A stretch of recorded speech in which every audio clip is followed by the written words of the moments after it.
Hey guys, welcome to your BBH education. This month is all about the shoulders. This is your summer shoulders series. So your education this month is how to develop healthy shoulders. Now we all want great looking, awesome shoulders, right?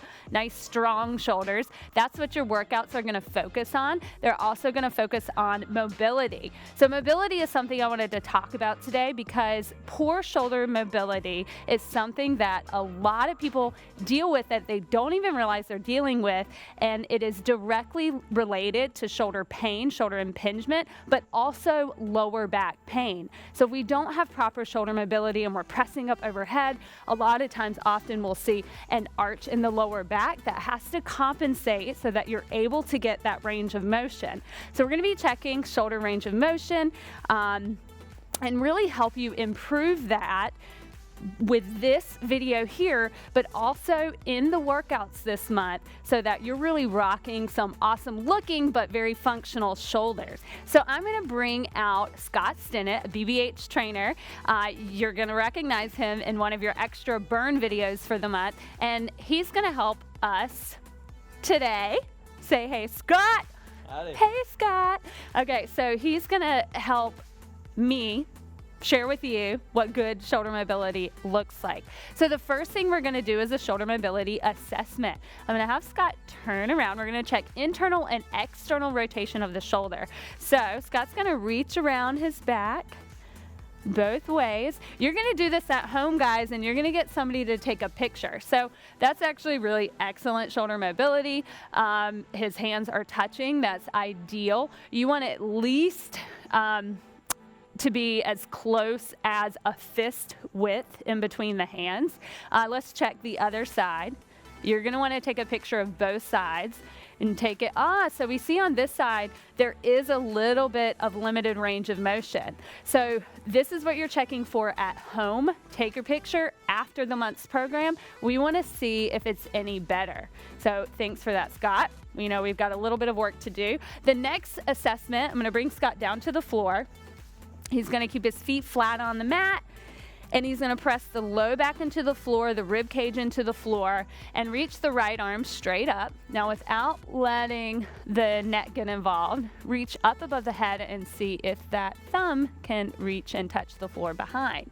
Now, if it comfortably touches the floor behind, that's a pretty good shoulder range of motion.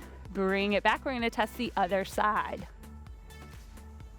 And if he can bring it back and there's no pain, and no space between the back and the floor, we know that's a pretty good range of motion in that direction. So that's awesome. So if you found these tight spots on you in this assessment, we're going to show you how to work that out.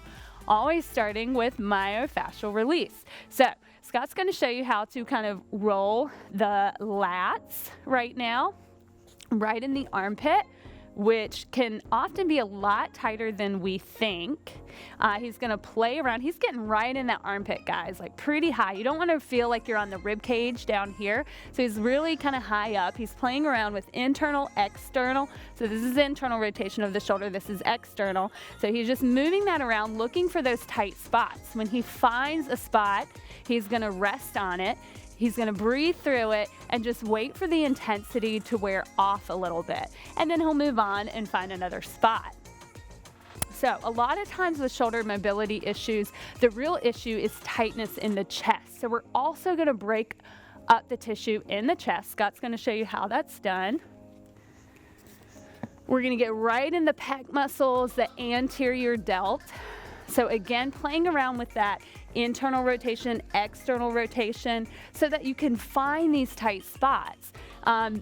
Another way to get into these areas is with a lacrosse ball. You can get into the lat and the front body that way as well. The foam roller's a little bit less aggressive, but we're gonna move on to showing how to break up the tissue right here in the upper back, in the shoulder blades, because a lot of times that's where it's super tight.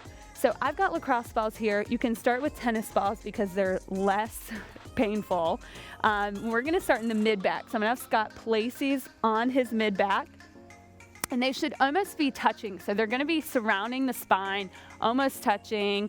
And bring your feet flat. And I want you to just try to rest back on that. Okay? So how does that feel? Good. Fine. So a lot of people are going to feel intense pain. You want to try to breathe through, rest into it. And I'm going to have Scott start to drag himself forward so it's moving up. And then when he hits a spot where he stops feeling so much pressure, I'm going to have him lift his hips up a little bit so that it creates that direct pressure, breaking up that tissue. You feel that, Scott? Yeah. Feels that. Okay.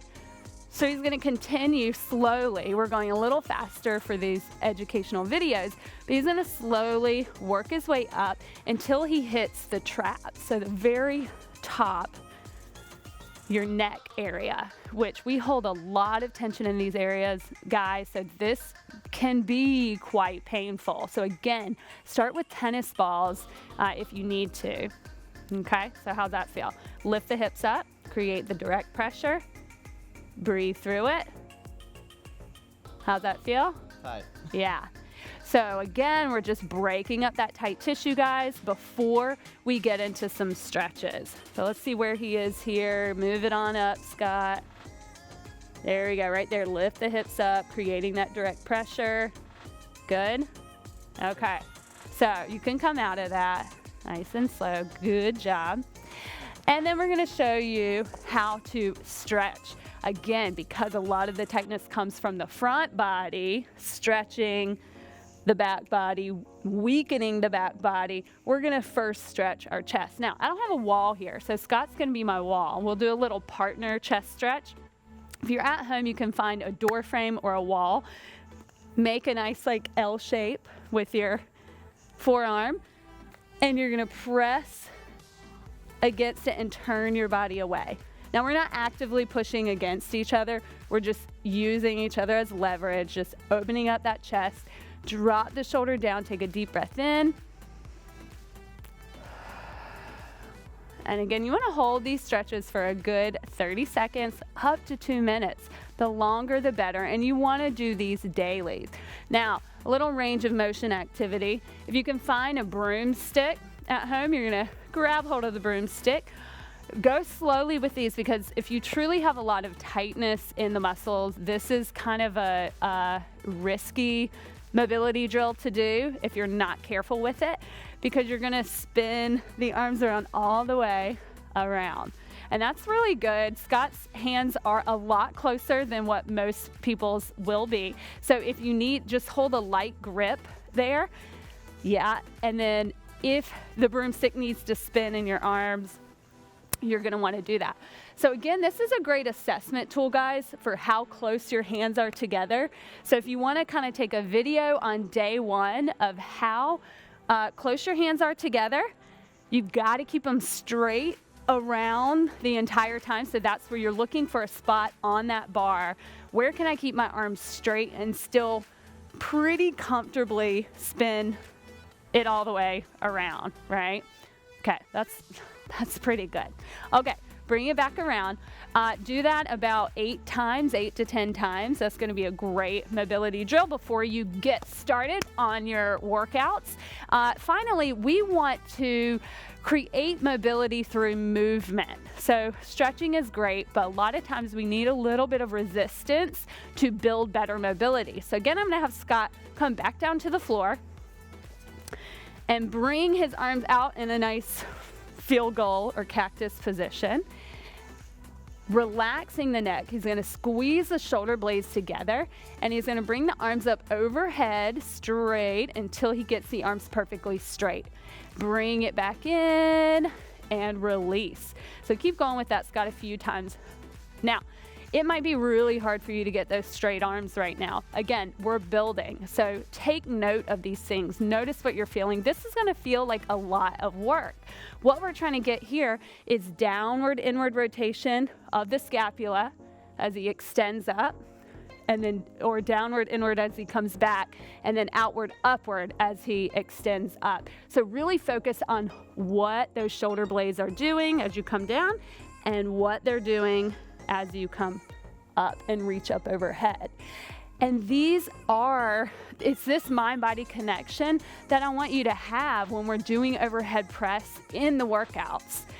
From here, we're gonna do one more active mobility drill. So just send the arms straight out in front, thumbs up, and he's going to just lift up, starting, and then here, Scott, come down to the ground, just kind of rest the forehead down. And I want you to initiate the movement from the shoulders. Don't let the upper body come up just yet. See how much range of motion the shoulders have. Nice. And then bring it down, release. Again, let's see. Some of you guys are not even going to be able to get the palms off the floor, okay? But you're trying, and eventually they'll lift a couple centimeters, then they'll lift an inch. This is honestly insanely good shoulder mobility. You're a terrible subject, Scott. Come back. But that just gives you goals to shoot for. He does have excellent range of motion, although we did find a little discrepancy of internal external rotation in the shoulder with that reach around. So Scott's going to be doing the summer shoulder series as well, and we'll reassess him at the end. So guys, I'm really excited to see your progress over the next month, how much more mobility and strength you're gonna find in your shoulders. Please keep us posted. Keep posting, share your progress pictures, and I can't wait to see where we take this. See you next time.